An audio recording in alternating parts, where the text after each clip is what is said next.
Yo, so what's up? Thank you for clicking into this video. If it helps you, I appreciate it. If it doesn't help you, I still appreciate you for watching it. If you have any questions, you can hit me up. I appreciate that as well. I want to share I want to share something when you're coming off of a fast. It is said that you should have a high protein meal. And How to Eat to Live, it says you should have a high protein meal. But then you have to ask yourself, what's high? So in anatomy and physiology, if I'm not mistaken, somewhere between 34 for an adult, 35 grams to 65, 75 grams is really enough for an individual to actually, for the body to sustain itself and rebuild.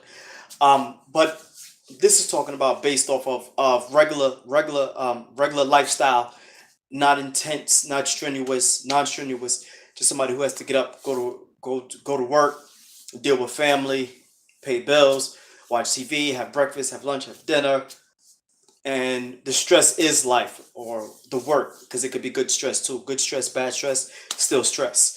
So after you do a fast, a high protein meal.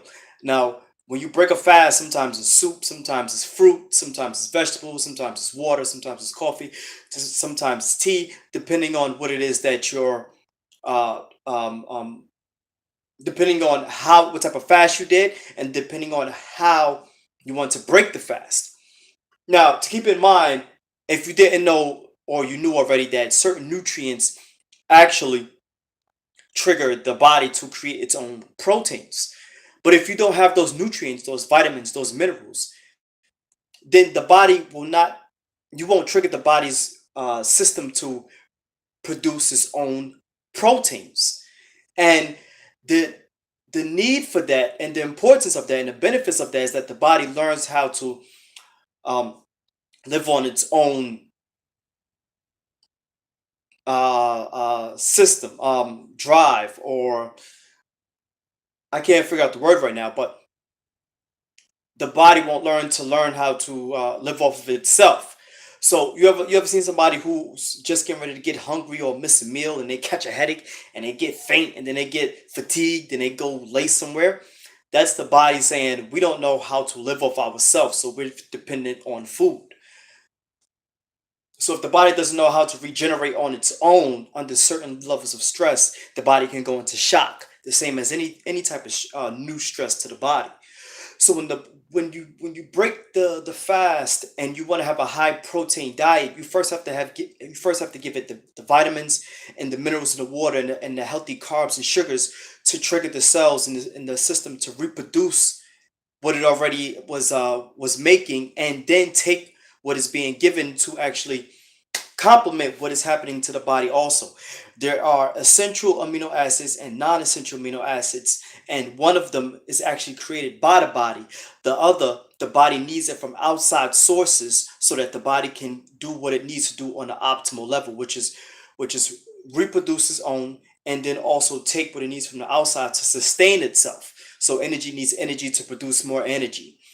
And so high protein. So if you break it with water or any type of liquid, coffee, tea, you have to remember those are antioxidants. That's things to rehydrate the body, get the organs turned on to start digesting food, liquids, waters, liquid. And what happens is now if you give the body vegetables and fruit, there are proteins in there. But to get the adequate amount that the body actually needs is of an awareness. And if you're not aware, you can actually put your body in trouble. But the body is made to adapt to any given situation or any given circumstance, depending on how long it's been there and going to be there. So if you eat a certain way, then the body learns to train itself to live off of that type of way of eating. So if you're the type of person who only give your body 25 grams of protein, then your body's going to learn how to live on 25 grams of protein.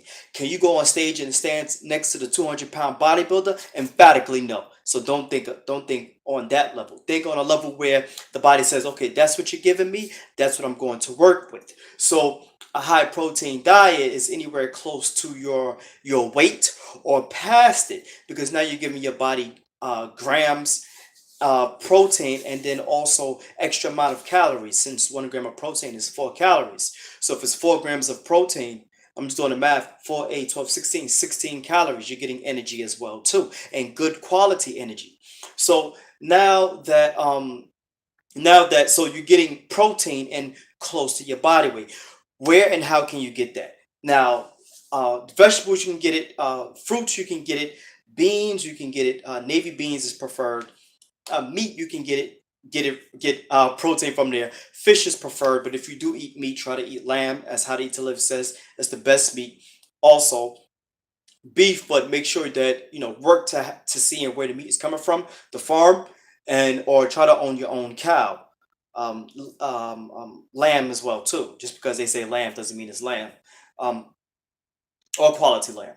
The other thing is chicken.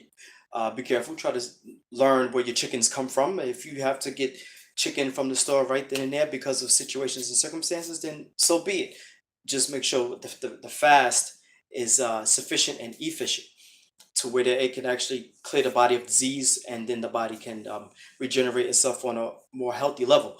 So proteins. So when you mix those proteins, now the body can start to rebuild itself, regenerate itself, and that will cause the body to burn more body fat. Now there are people who I used to do this too. Used to break my fast and have a lot of vegetables, fruits, and a lot of carbs. But then I realized days would go by and I would only put in approximately 40 grams of protein. I don't really feel strong, as they say, as books say you will be strong and healthy and energetic.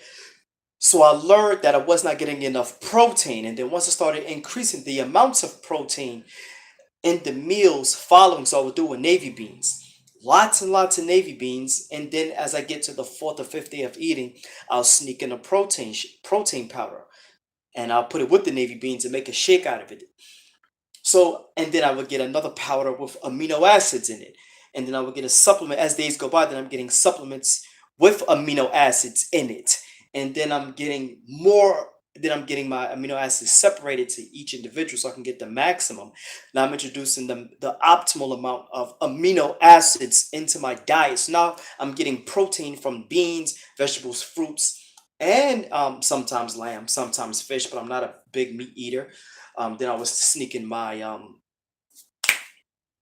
protein powder, then the amino acid formulas, and then you have to get your herbs, because herbs have a very high hydrogen molecule, which can bring in more oxygen into the body, so that now the chemistry between cells and processing nutrients into the cells and out of the cell can happen more efficiently, because without oxygen the body dies. So the combination of food, and then the combination of herbs and also vegetables and fruits have a high content of the hydrogen molecule. And when that's connected inside the body, now you have a hydrogen molecule, a two molecule, and then you have a O molecule, which is oxygen and water put together. You create a whole oxygen and excuse me, I said that all wrong. Two molecules of H. I made a mistake. Two molecules of H and then O. So you have um, a water molecule now. Now the water molecule can also bring in another source of energy for the water nutrients. In the fat, they have their own molecules as well too. And there's another sense of nutrients and vitamins that travel through the fat molecules that cannot travel in the water molecules, but the water molecules cannot travel in the fat molecules. So that's why it's important for water nutrients and water soluble nutrients and fat soluble nutrients. And that's the significance between the both.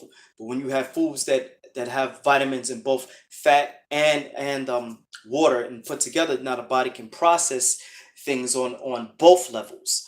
So when they say your body's not getting enough fat, it means that your body's not getting enough omega-3, 6, 9, the molecules needed, so that the body can use it for efficient energy to process things, to process foods, to process neurons, to process in the regenerating itself and killing off other cells, keeping other cells in check. So there's so much that's going on. My mind is just rambling, but there's so much going on.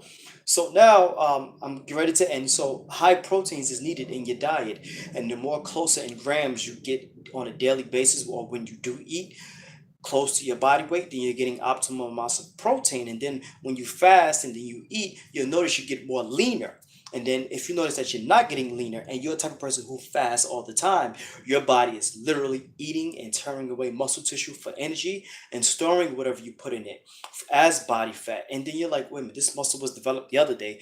Why does it look like this today? But it's because there has been an imbalance of nutrients going in to keep the consistency of the cells moving in one direction. So now it has to move in the other direction. Then right, left, south, north. It's all over the place. So that's the importance of consistency, because the body looks for that, looks towards that, and lives off of that, since you've been feeding it that way prior to fasting. So when you do take a fast, your body tears muscle tissue down for energy. Okay, so that's about it for now, and I'm going to move forward. Hope this helps. Peace.